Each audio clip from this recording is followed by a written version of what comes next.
Welcome, traveler in time. Close your eyes if you wish and imagine yourself carried far away into the heart of the medieval world. The year is long past, the land is ancient, and the season is winter. The winds sweep across barren fields. The soil lies frozen, stiff as stone. The sun lingers only briefly in the sky, a pale and distant glow. In these months, survival itself becomes a trial. For 2 long hours we will wander together through this frozen landscape. We will look at the struggles of peasants in their cold cottages. We will follow the stories of famine and disease that deepen the hardship of the season. We will step into the mysteries of winter rituals, where light and song pushed back against the dark.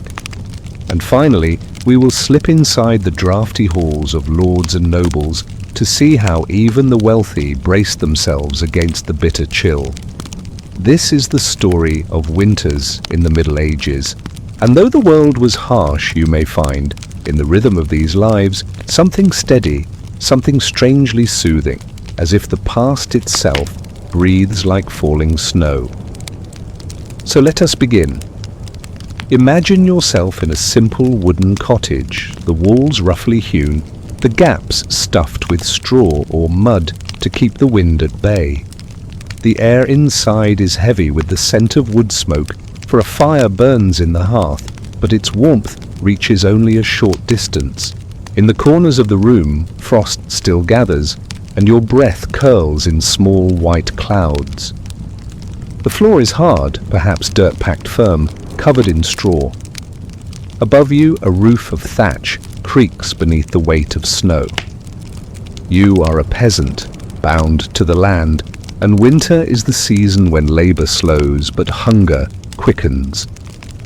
The fields once alive with grain are now bare and frozen. The tools are set aside, and so your days revolve around survival, feeding animals in their byres, breaking ice to fetch water, and tending to the precious stores of food laid away months before. The meals are plain, often repetitive. Bread made from rye or barley. Porridge of oats. If you are fortunate, there are preserved beans, dried peas or salted meat.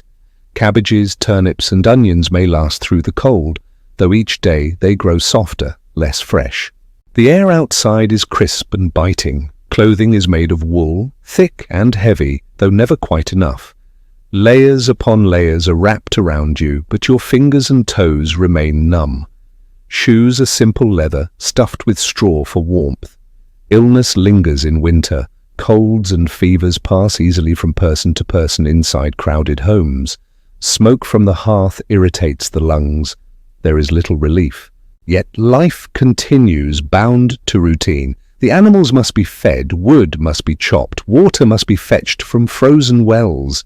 For the medieval peasant, winter is a time of endurance. You wait for the thaw, for the promise of spring, as the days stretch on, dark, cold, and silent. Not every winter was equal. Some brought not only cold, but also hunger, so deep that it reshaped lives across the land. One of the most infamous seasons came in the early 14th century. From 1315 to 1317, rains fell across Europe, season after season, drenching fields and rotting crops. By the time winter came, granaries were bare. Livestock weakened. The people faced what became known as the Great Famine. Imagine again the village. The stores of grain that should have lasted through the cold months are already gone. Bread grows scarce. Peasants stretch their supplies with bark, with roots, with whatever can be found. Children cry from hunger. Bodies weaken in the cold. Disease spreads more easily among the malnourished. Fevers claim lives. In the cities, the poor suffer greatly, crowding into damp quarters, begging for food at monastery doors. Monks themselves strained, share what they can. Winter, in such years, becomes not only a trial of endurance, but a question of survival. Some do not see the spring. Even centuries later, the memory of such famines lingered. The stories were told in hushed voices of desperate measures taken, of whole families lost. For those who lived through them, winter was never simply a season. It was a shadow that returned each year, a reminder of how fragile life could be. Yet even in the darkest winters, people sought light. Traditions grew around the turning of the year, blending pagan customs with Christian practice. Picture a great log, chosen with care, dragged into the hearth to burn for 12 days of Christmas. This was the Yule log, a symbol of warmth, of continuity. Its ashes, once cold, were sometimes kept as charms, believed to protect the household in the year to come. There was wassailing, the custom of singing and drinking to ensure the health of orchards. Imagine villagers carrying bowls of spiced ale, moving from house to house, lifting their voices against the night. In churches, candles glowed during Candlemas, a celebration of light returning as winter waned. Evergreen boughs adorned halls and homes, reminders of life that persisted even when the fields lay barren. Feasts too marked the season. Roasted meats, pies and puddings appeared on noble tables at Christmas, offering not only sustenance but comfort. For peasants, small celebrations might include special bread or ale brewed stronger than usual. In these traditions, winter was softened, the cold still bit, hunger still gnawed, but laughter and ritual pushed back against despair. People gathered, told stories, and remembered that the wheel of the year always turned. Winter would pass, spring would come. Now let us step inside the castle walls. At first, it may seem grand, a place of stone, with towers rising above the snowy countryside. But even here, winter was no easy guest. The halls are vast and draughty. Fires roar in great hearths, yet much of the heat escapes into the air. Rushes on the floor provide some insulation, but cold seeps through walls and windows. Servants carry heavy tapestries to hang against the stone, attempting to block the chill.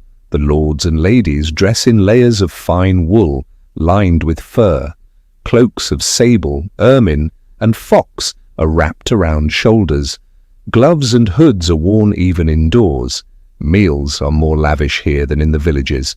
Venison from the forests, swan and peacock, roasted whole. Fish preserved in salt or caught through frozen rivers. Spiced wine warms the body, golden in torchlight. Entertainment helps pass the long nights. Musicians play the lute or harp. Stories are told by firelight.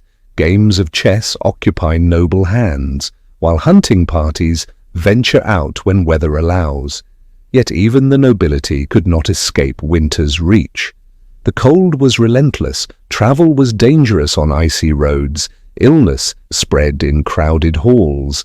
And so they too endured, their wealth softening the season but never fully conquering it. And so winter in the Middle Ages was a season of contrasts. For the peasants, it was survival, hunger, cold and routine. For the sick and the poor, it could mean tragedy. Yet alongside the hardship, there were traditions of light, of fire, of song that carried people through the dark. And even in the halls of the wealthy, where food was plenty and fur abundant, the cold was still a constant companion. As you return now from this journey, think of the comforts that surround you today. A warm bed, a steady supply of food, a fire or a heater that banishes the chill. The people of the Middle Ages did not have these luxuries, yet still they endured as countless winters came and went. Let these memories settle like snowfall, quiet and soft. Let the past fade gently until only calm remains. And as you drift, may you find warmth in the stillness of the present. Good night.